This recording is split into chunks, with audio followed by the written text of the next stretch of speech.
kung nag-approve na or nagbigay na ng clearance ang Pangulo sa BIR upang mabuksan ang tax records ni VP Sara at saka ni Attorney Mans Carpio. Yes. Talagang utas sila. O utas, it means, lagot sila. Lahat na nagpakulong kay VP Sara, group effort, lahat yan mapapaimbestiga ni VP Sara. Meron tayong sariling justice system dito. Bakit pinadala nyo sa dahig si Tatay Digong? Ngayon ito, utas sila kasi sisilipin ni VP Sara yung mga ninakaw na mali-mali gangers. Kung sila po ay nakinig sa Pangulo at nakikita po nila ang lahat ng programa, ito po naman ay tinutugunan ng ating Pangulo. Hindi pa po tapos ang obligasyon ng ating Pangulo sa pag-usad ng ating bansa. Bigyan pa rin po, tuloy-tuloy ang pagtatrabaho. Cagayan is both geographically and economically primed to serve as our gateway to space and host the country's first spaceport. A sounding rocket. Dito na tayo sa sagot ni Atty. Guanzon. Ng rocket ship po. Kasama daw ng Korea. Abay! Yes. Magandang hapon muli sa ating mga kasama. Nandito na naman tayo sa Kuya Goods nagbabalik. At syempre, hindi ka pa nag-subscribe. Mag-subscribe ka na.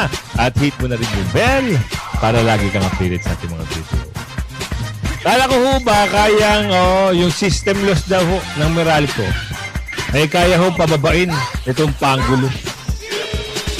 Para hong ayaw pumayag ng may-ari. Bakit kaya? Ngayon, kung kakayanin nyo, gawin nyo, hindi puro salita. Di ba? Ngayon, umaalma ho. Itong may-ari ho ng Meralco dito sa sinabi ng Pangulo. Pero siyempre, bago natin pasadahan lahat ng mga nagbabagang issue ngayon, katulad ng yung sinabi ni Clara, na ano ba yung, alam niyo ba yung rocket ship? Meron ho ba kayong alam sa rocket ship? Ano ho ba yung kagandahan sa paglalunch ng rocket ship? Alamin natin yan pasadahan natin itong mga balita ngayon. At ito raw sabi ni Madriaga, ano ba yung sinabi ni Madriaga doon sa, yung testimony ni Madriaga patungkol daw doon sa dalawang witness para daw ho nagtutugma. Ano ba sinabi ni Madriaga? Ano ho ba yung sinabi ni Madriaga noong nag-withdraw itong nasasabing mga empleyado ng OBP? Diba? Bakit ba sinabing na-withdraw? Dinurobo na kagad ni VP Sara. Yun ang gusto niyang palabasin eh. Pero maya-maya yan. Eto muna tayo, dito muna tayo. Sa usapin ng system loss. Kaya-kaya, pakitang gilas lang ang mama. Kasi kung iisipin nyo, hindi basta-basta magagawa ng Pangulo kung gusto niyang gawin at gusto niyang sabihin. Kasi aalma yung may-ari. Yung may-ari nagsalita rin. Hindi raw basta-basta. Tingnan natin kung anong magagawa ng Pangulo nyo.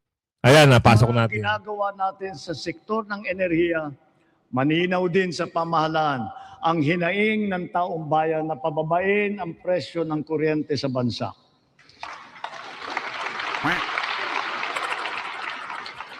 Palakpakan sila, Upang maging simple, madali at abot kaya ang pagpapakabit ng solar panel at battery storage system sa kanilang mga bahay, hinihiling ko ang tulong ng Kongreso na maipasa na ang Sariling Kuryente Act.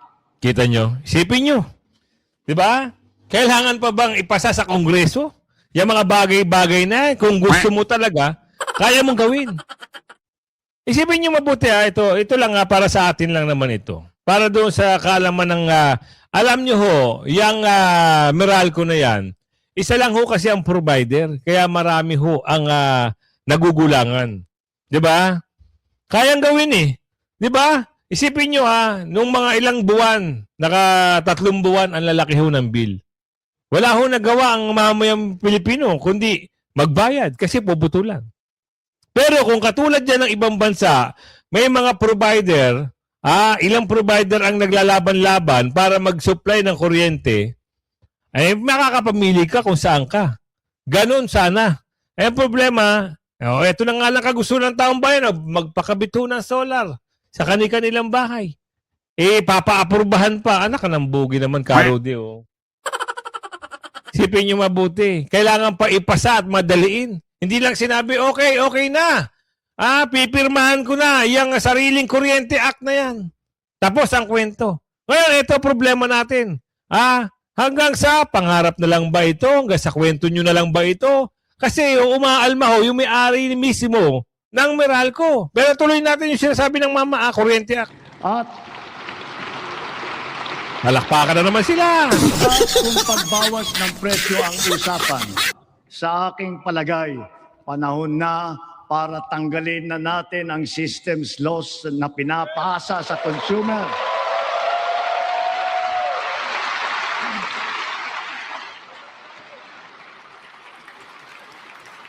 Lalo silang natuwa. Sipin nyo mabuti.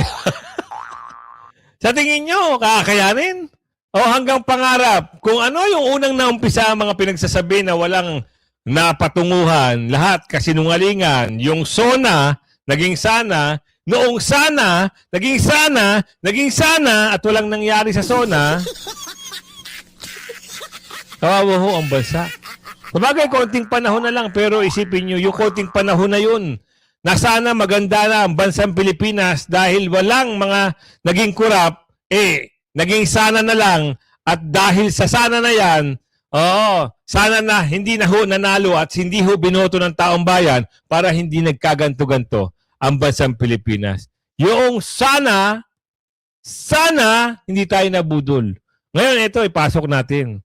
Kasi ho, mahirap ho magbida-bidahan dyan sa zona na yan.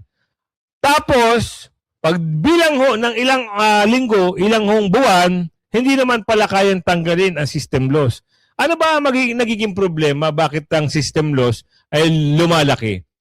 Bakit meron tayong bayarin sa ating mga bill na nakasama ang system loss? Meron 250 pesos, meron 300, meron 500. Depende ho yan kung ano yung nakalagay doon sa system. Alam nyo, ang pinakamabigat dyan kung alin, pag pinasa ho sa atin yung system loss at pinasa pa sa atin yung generation charge. Alam niyo ho yung generation charge? Kung saan sila kumukuha ng kuryente, doon sa atin pinagpapasa kung ano yung dapat babayaran nila, sa atin ho inaatang. Napakabigat to. Ngayon, itong pangako na naman ito, na sana, ito ho, maniwala kayo dito, hindi ito kayang pa-implementa. Bakit? Umaalma ho yung may-ari. Ito. As you said, the tariff reset looks like it's been delayed. Supposedly, I think by this month, we hear it's delayed. So it makes the planning and the ability to give a forecast much more difficult.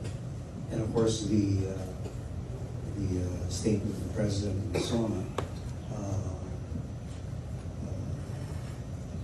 has just thrown the spanner in the works. So, of course, we're assessing and et cetera, and we cooperate with the government in terms of any amendments that may be needed with respect to PIRA, which is a 2001 law. So it's 25 years old, and technologies move further on. The fuel picture has moved further on, and so forth and so on. So. I think we do have some suggestions to be made. But regarding the law of physics, what did they say? Nature to be commanded must be obeyed, right? Inherent in any operation that involves transmission from point A to point B will involve some losses. That's the way it is. When you push electricity through the copper wires, there will be a resistance. The longer the lines are, the losses will be. And it is not a question of inefficiency. It's just the way it is, and there's a cost to it. So the real question is who bears the cost of. And how much would that be, especially? I think we do have an idea. I think to say that we don't know, we do have an idea. If we to say January 1, no more system losses, we will. And they're telling us to meet the losses arising from the system loss within our network. There are also system losses from the gate of the plant to the grid, from the grid to Meralco, to the various cooperatives and provincial distribution utilities.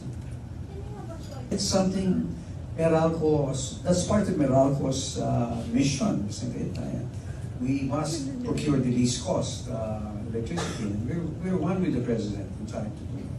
But first we have to address which are the causes of the sudden rise in electricity. And ito mga we'll discourse on that, right? This time. But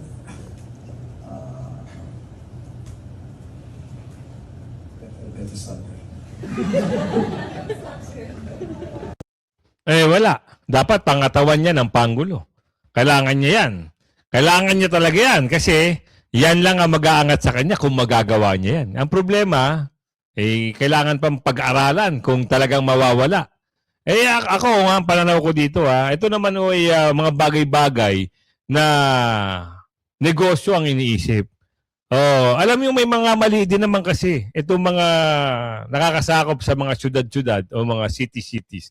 Dahil may mga, hindi naman natin dinidegrade yung mga ibang tao. May mga urban area kasi na talagang hindi nila kayang supilin, lalong-lalo na yung pagnanakaw ng kuryente. May mga jumpers dyan eh. May mga nagja-jumper ng kuryente. Doon binabawi ho ng mga may-ari ng kuryente o Meralco yung system loss. Yung ninanakaw ho. At yung mga hindi nagbabayad na gobyerno ng mga bill. Sabi ni Aling Ledesma yan, matindi si Aling Ledesma. Marami siyang nalalaman patungkol dyan.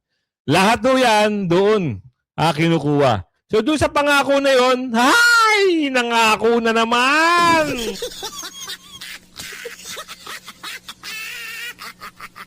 Wala ka na akong aasahan dyan. Oo. Parang ganito lang yan eh. Ito. Sa palasyo tayo magpunta. Total naman, napag-usapan na rin. Kasi akala ba naman natin na hindi makikialam ang Pangulo sa impeachment. Ngayon lumalabas ito na. Di ba? Parang kinumpirma na nagbigay na ng clearance itong si Bangag. Dito sa Pangulo. Ito si Pangulo nyo.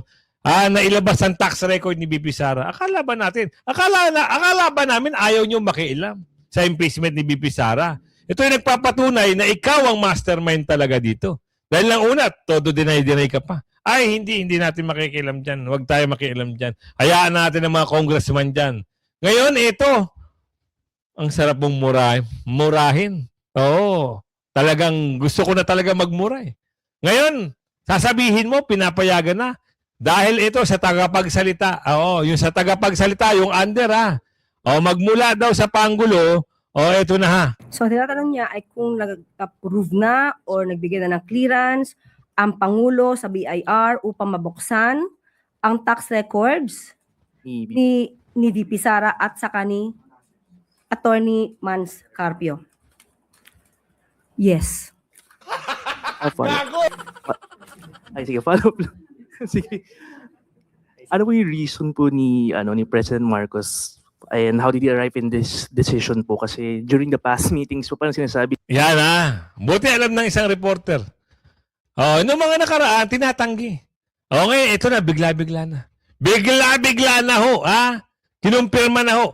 At kumpirmado, may clearance na, ibig sabihin, ang mastermind dito, hindi.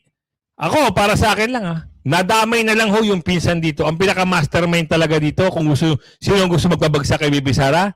Sino? Kilala nyo na. Itong nagbigay ng clearance, sabi ni Aling Ledesma. Niyo na he does not want to get involved with the impeachment trial. Tama. Considering na he is also an impeachable officer. Tama. Yes, but yung huli po nating sinabi, kung ano ang sinasabi ng batas, kung ano ang proseso, susunod po ang Pangulo. Ano ba sinabi ng batas?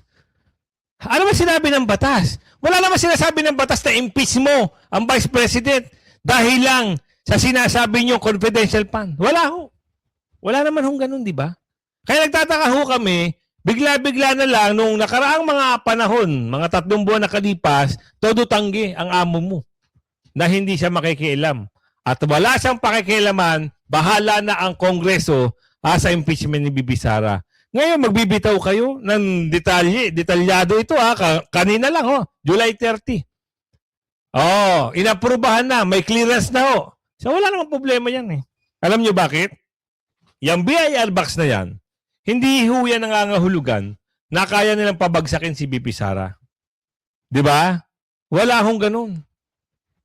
Yan ay mga ebidensya na lamang na makakakuha sila at maididiin nila at makakatsyempo sila na pabagsakin si Bibi Sara. Pero malabo nga ho. Di ba? Andun pa rin yung 16 votes. Sabi ko nga sa iyo, magdidepende yan sa botohan. Lahat ng mga ito, lahat na nangyayaring ito, paninira na lang ho talaga yan para ipakita sa taong bayan na merong dinorobo at merong limpak-limpak na kaperahan si Bibi Sara. Lahat yan gagawin nila. Kasi paano? Napanood nyo yung unang vlog natin? Takot sila pag upo ni Bibi Sara. Talaga ba? It means, lagot sila. Lahat na nagpakulong kay Bibi Sara, group effort, lahat yan mapapaimbestiga ni Bibi Sara. Meron tayong sariling justice system dito. Bakit pinadala nyo sa dahig si Tatay Digong? Ngayon ito, utas sila kasi sisilipin ni Bibi Sara yung mga ninakaw na mali-mali gangers. Yun, kawawa sila dito. Utas sila dahil malalaman ng taong bayan na sila ang gustong magpa-impeach kay Bibi Sara. Sino ang mastermind? Kita nyo na. Lumalabas. Sila ang may utos na gawa ng kwento si Bibi Sara. Sabi ni Aling Ledesma. Di ba? So kung yan ang sinasabi po at kinakailangan na magbigay siya ng kanyang approval sa BIR para mabuksan ang tax records nila VP Sara at ni Atty. Manscarpio, at ito naman ay para sa katotohanan. Hindi niya po ipagkakait ang katotohanan sa ating mga kababayan. Sabi mo lang yan. Sinungaling din. Napakasinungaling din talaga ni Aling Ledesma, no? Kaya nga sabi ni Aling Ledesma, wag mo nang isama sa content niya kasi sobrang napakasinungaling yan. Kita nyo na. Kita nyo, tama, sabi ni Aling Ledesma. Ngayon punta tayo dito sa issue ng dito sila nagyayabang-yabang patungkol daw ito doon sa nangyaring trial.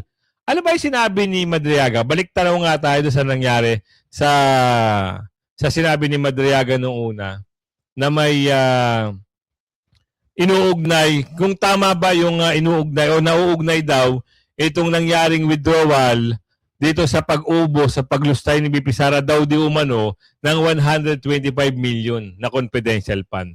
Ano ba yung sinabi niya noon?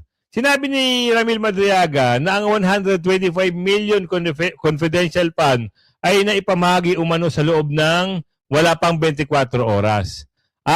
Wala naman sinabi doon sa hearing na yun, sa trial na yun na nilustay agad ni Bibi Sara. Ang pinaghiringan doon, makinig kayo, ganito. Ang pinagtrayalan doon kung paano withdraw. Tama naman sinabi ng mga manager doon. Di ba? Withdraw in-encash yung gantong halaga, gantong bag, at dumaan sa exit. Gantong oras, gantong araw. Ano pa yung sinasabi ano sinasabi ng mga dorobo dyan? Na tama at nauugnay daw yung sinabi ni Madriaga. Wala hong sinabing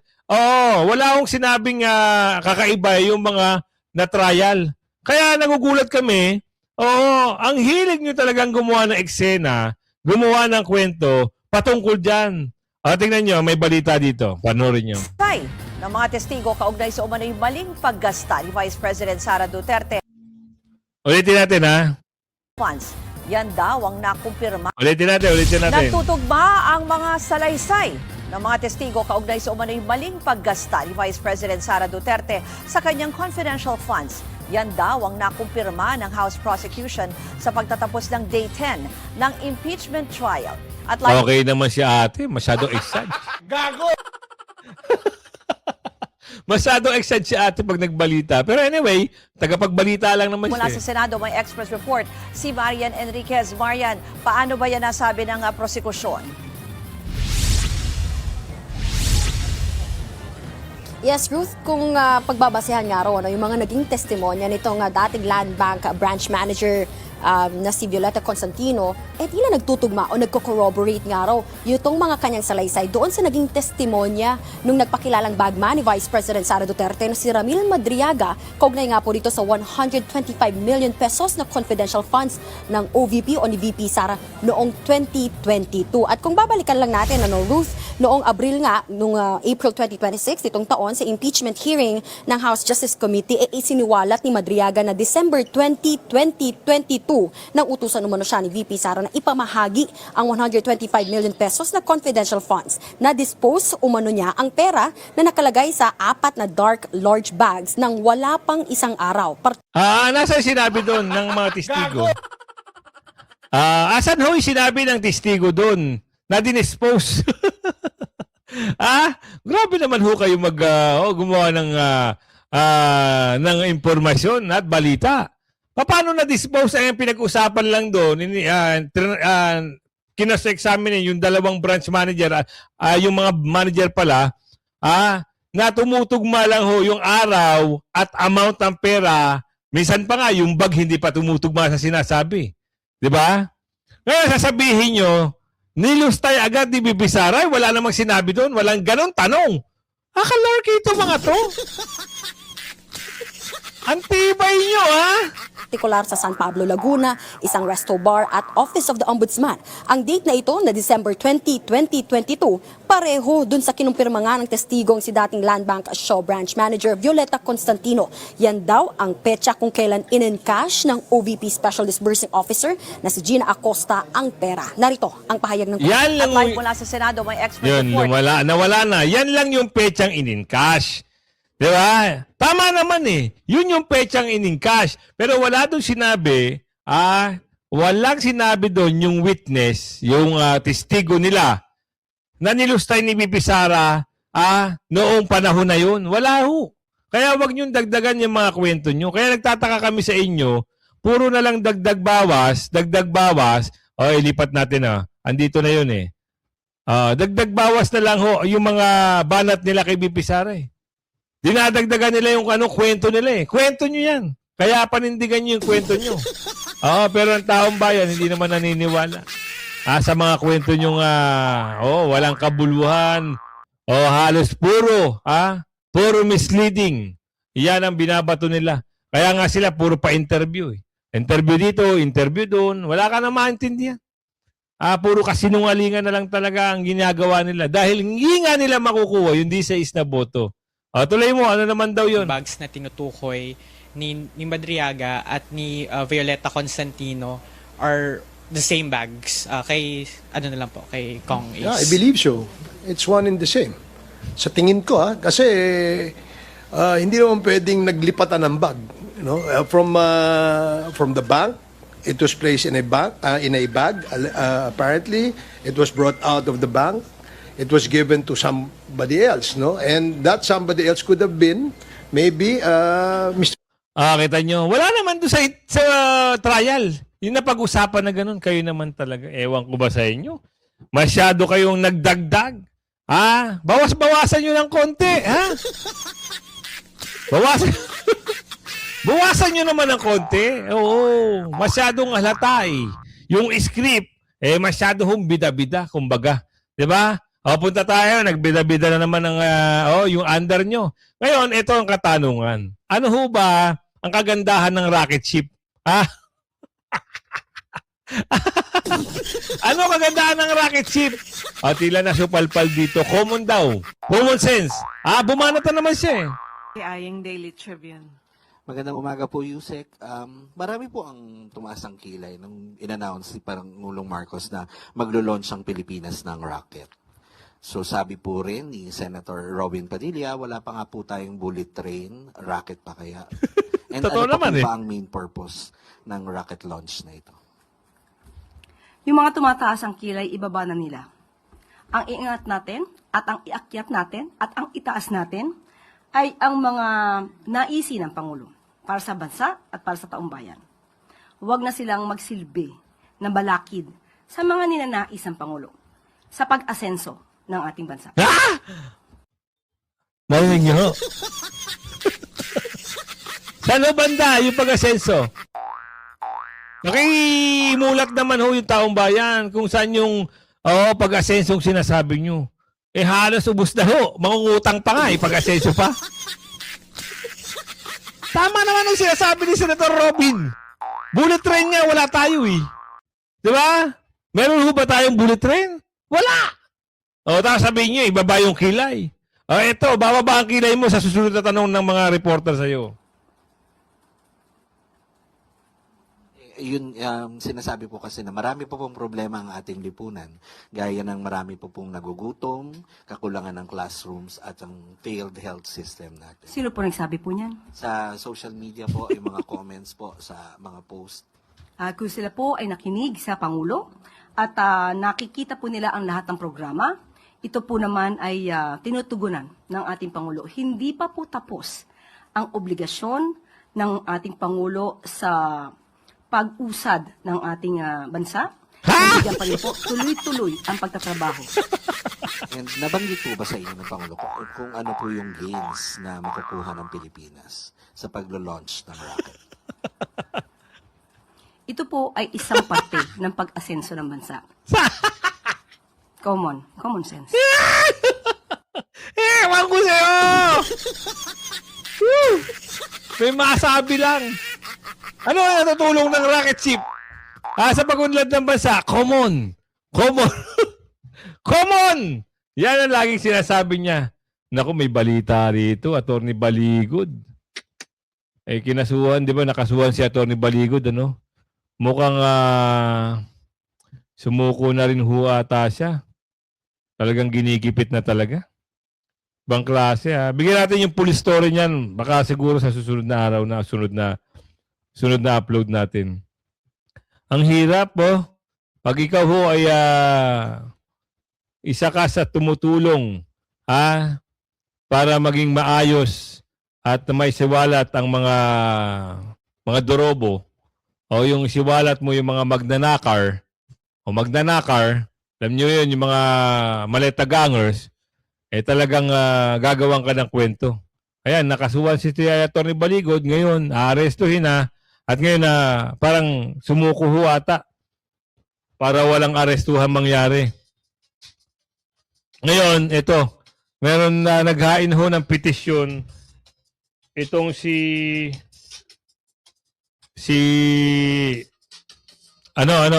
Senator Jinggoy ng para makapagpiyansa. Pasok natin ito Maganda ito. Ito. Sana mag-grant ho itong paghahain niya ng petisyon. Sana maging katanggap-tanggap para dito sa makapagpiyansa siya. Tinakda na bang pagdinig ang korte para dyan sa petisyon?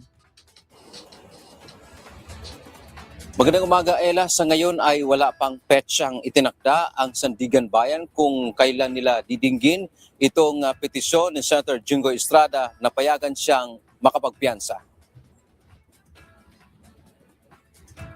Naghain ng formal na petisyon para sa piyansa si Senator Jinggoy Estrada sa 5th Division ng Sandigan Bayan kahapon, kaugnay ng kinakaharap niyang kasong plunder o pandarambong. Iginit ng kampo ni Estrada na siya ay may karapatang magpiyansa dahil hindi matibay ang ebidensya ng kanyang pagkakasala. Kasalukuyan nakapiit ang senador sa New Quezon City Jail sa Barangay Payatas matapos siyang sumuko sa mga otoridad noong June 1, 2026 kasunod ng paglalabas ng warrant of arrest laban sa kanya. Ayon sa mga abogado ni Estrada, bagamat naglabas ang korte ng warrant of arrest, ito ay base lamang sa probable cause at hindi sa strong evidence na kinakailangan sa ilalim ng konstitusyon upang ipagkait ang pansamantalang kalayaan ng isang akusado. Nasa prosekusyon anya ang pasanay na patunayan ang ebidensya ay matibay upang hindi payagan ang piyansa. Itinanggi rin ng senador ang pagkamal ng tinatayang 573.7 million pesos na ill-gotten wealth umano mula 2024 hanggang Marso 2025 ang pagtanggap ng mga kickback o komisyon mula sa mga proyekto ng DPWH sa pamamagitan ni Undersecretary Roberto Bernardo at District Engineer Henry Alcantara. Gayon din ang pakikipagsabuatan sa kanyang mga kapwa-akusado na sina dating Public Works and Highways o DPWH Secretary Manuel Bunuan at iba pa. Kaya hiningi nga ng kampo ni Senator Jinggoy Estrada na kaagad na magtakda ng petsa ang hukuman kaugnay dito sa kanyang hiling na pansamantalang makalaya sa pamamagitan ng pagbibigay sa kanya ng karapatan na makapagpiyansa.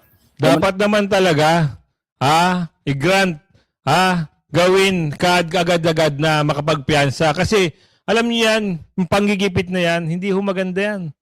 Oo, politika yan. Isang malaking politika, pamumulitika yan ng mga kalaban. Kaya tuwan-tuwa yung mga maletagangers eh.